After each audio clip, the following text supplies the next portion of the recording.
Time magazine today, of all places. Time magazine.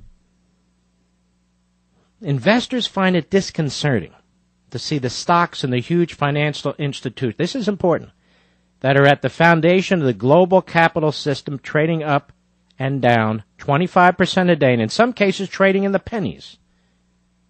Banks became the visible and ugly wound that reminded Wall Street each day that it had torn down what it spent decades building, which was a money-making machine driven by leverage and the cleverest synthetic financial instruments the world had ever seen. But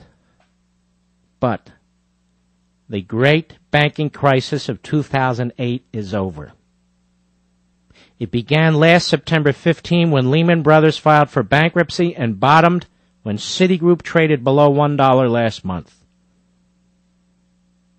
When people look back on the near collapse of the banking system, they may say that Congress and Henry Paulson threw enough money into the path of the oncoming failure of the credit system to slow it down so that the government could properly go through the process of guaranteeing parts of the balance sheets of the firms, including Citigroup and Bank of America.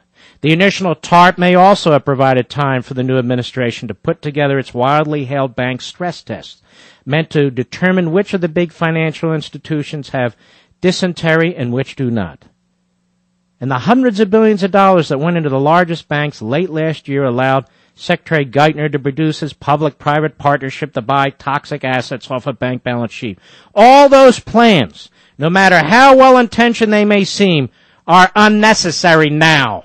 Wells Fargo indicated that it made about $3 billion in the first quarter of the year and declared its buyout of the deeply troubled Wachovia to be a success.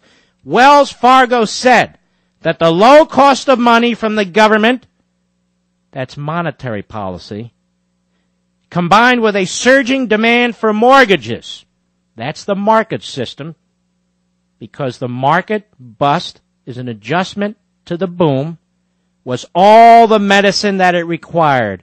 Ladies and gentlemen, the point is, without TARP, without the trillions out the back door, without all these things, the banking system was never going to completely collapse, and neither was the financial system. Do you understand what I'm saying? Oh, they were made extremely sick by government policy forcing banks and other lending institutions to give bad loans to people who couldn't pay them, to create a whole industry called the subprime mortgage business, to package them and use government entities like Fannie Mae and Freddie Mac to promote them. And then they create an insurance on those packages. And that whole system came apart. But it did not destroy our banking system. Trillions and trillions of dollars later, Milton Friedman famously said, and I paraphrase, most of the problems we have are caused by the federal government. And he's right. The housing boom, the subprime or toxic loans, the massive printing of dollars in response, and the massive deficit spending in response, all the masterminds of Washington, all the politicians and the bureaucrats, they created all this. Not you and me, and you and me, we represent the free market. It's us. It's us.